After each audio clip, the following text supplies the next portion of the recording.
Magandang araw! Ngayong araw na ito ay tatalakayin natin ang pagpapaunlad ng sarili, pagpapaunlad ng bayan. Sa nakaraan nating aralin ay napag-aralan mo na ang ibig sabihin ng kaunlaran o ng isang maunlad na bayan. Natutuhan mo rin ang kahalagahan na ginagampanan ng mamamayan sa kaunlaran ng bayan. Ngayon, mauunawaan mo naman na mahalagang mapaunlad ang sarili nang sa gayon ay mapaunlad din ang bansa. Pagkatapos ng aralin natin ngayon, ay inaasahang masasagot mo ang mga sumusunod na tanong. Una, paano mo mapapaunlad ang sariling kakayahan at kasanayan? Ikalawa, paano makatutulong sa pagsulong at pag-unlad ng bayan ang sarili mong pagpapaunlad ng mga ito? Tayo bilang isang mamamayan ang bumubuo sa isang lipunan. Kaya naman, mahalagang mapaunlad ang sarili upang maging kontribusyon ito sa pagsulong at kaunlaran ng bansa kung saan tayo kabilang at naninirahan. Ngayong araw na ito ay tatalakayin natin ang mga iba't ibang paraan upang mapaunlad ang sarili nang sa gayon ay mapaunlad din ang ating bayan. Una rito ay ang pangangalaga sa kalusugan. Dahil nga ang mga mamamayan ang bumubuo ng bansa at lipunan, nakasalalay sa kanila ang pagtataguyod at pagsulong ng bansa. Magiging matagumpay ang pag-iral ng isang bansa kung ang mga salik na nakaiimpluwensya rito ay tunay na napapangasiwaan. Ang mga salik na nakaiimpluwensya sa isang bansa ay ang mga likas na yaman. Ang mga likas na yaman ay binubuo ng katubigan, kalupaan at kapaligiran. Ito ang pinanggagalingan ng mga bagay at produktong kailangan natin upang mabuhay. Ikalawa ay ang yamang tao. Tayo ang mga mamamayang bumubuo ng bansa.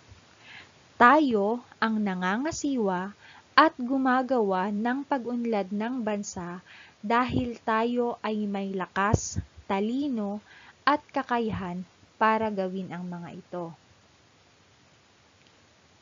Ikatlong salik na nakaiimpluwensya sa bansa ay ang mga yamang gawa ng tao. Kapag sinabi nating yamang gawa ng tao, ito ay binubuo ng mga pampublikong ari-arian tulad ng mga makinarya, gusali, at maging mga paliparan at tulay na kailangan ng bansa upang mapadali ang pagpaparoot, paparito ng mga produkto. Pangunahing tungkulin ng mga mamamayan na pangalagaan ang sariling kalusugan.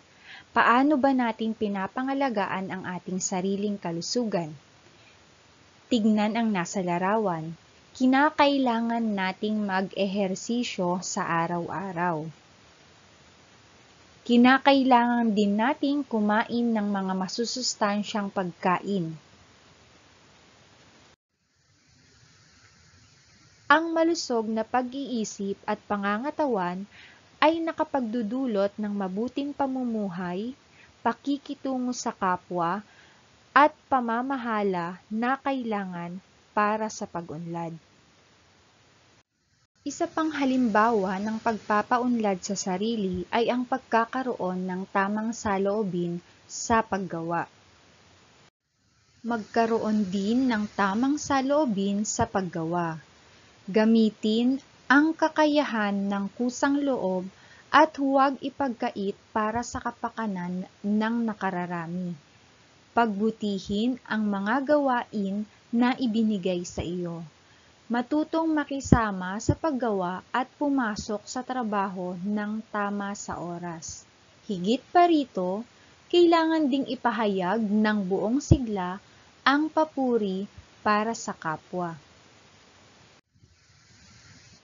Kasama din ang pagiging matalinong mamimili upang mapaunlad natin ang ating sarili. Ang bawat isa ay inaasahan na maging matalinong mamimili. Isang halimbawa ng pagiging matalinong mamimili ay ang hindi nagpapadala sa mga advertisement. Ibig sabihin, hindi porket napanood niya sa commercial na maganda ang isang produkto ay bibili na siya kaagad.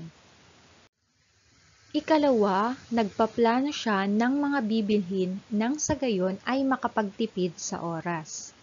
Kailangan, bago ka magpunta sa grocery o sa pamilihan, ilista mo na kung ano ang mga kailangan mong bilhin.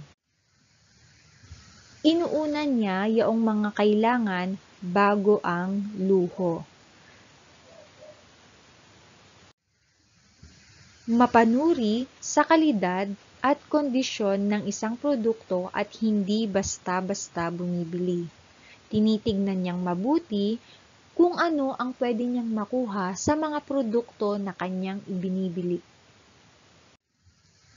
Isinasagawa niya ang pagiging matipid. Alam niya kung kailan ang panahong mababa ang presyo ng bilihin at pumipili ng pinakamura at may kalidad na produkto. Alerto siya sa pagmamasid sa mga maling gawain, lalo na sa pagsusukli at paggamit ng timbangan. Matalinong mamimili ang mamamayang alam ang kanyang karapatan. Higit sa lahat, malaki ang maitutulong ng isang matalinong mamimili kung tinatangkilik niya ang mga produkto at serbisyong makapagpapaunlad sa ating bansa. Tandaan, dapat na mapangalagaan at mapaunlad ang sarili nang sa gayon ay makaambag sa kaunlaran ng bansa. Nakasalalay sa mga mamamayan ang pag-unlad ng bansa. Ang mga mamamayan ang namamahala sa parehong yamang likas at yamang likha ng tao na mahalaga sa pagsulong ng isang bansa. Halina at sagutan natin ang isang maikling pagsusulit. Isulat ang tama kung ang mga pahayag ay nakatutulong sa pag-unlad ng sarili o ng bansa at mali naman kung hindi. Number 1. Nagsasanay ng mabuti si Micaela sa paglangoy upang makasali sa pambansang koponan. Ang sagot ay tama. Number 2. Madalang mamasyal sa parke si Lara dahil tumutulong siya sa tindahan ng kaniyang tiyahin. Tama. Number 3. Mahilig magkumpuni ng mga sirang kagamitan si Mang Lito. Tama. Number 4. Bata pa lamang si Inso ay sakitin na. Mali. Number 5.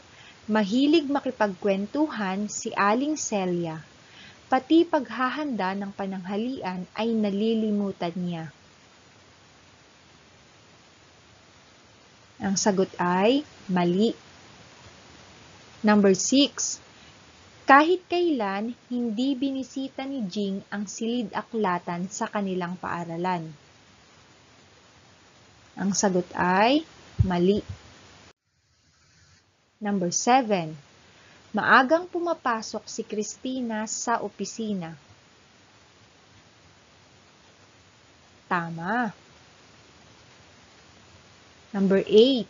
Mahilig sumabad si Lisa sa usapan at hindi sinusuri ang binibitiwan niyang salita. Mali. Number 9. Binibili agad ni Raymond kung ano ang maibigan niya. Mali.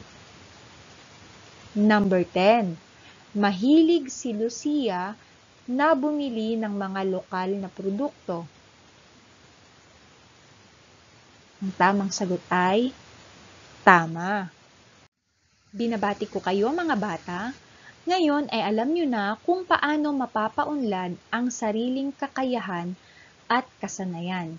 Sa pamamagitan nito ay makakatulong na tayo sa pagsulong at pag-unlad ng ating bayan o ng ating bansa. Hanggang sa muli nating talakayan, maraming salamat sa iyong panonood.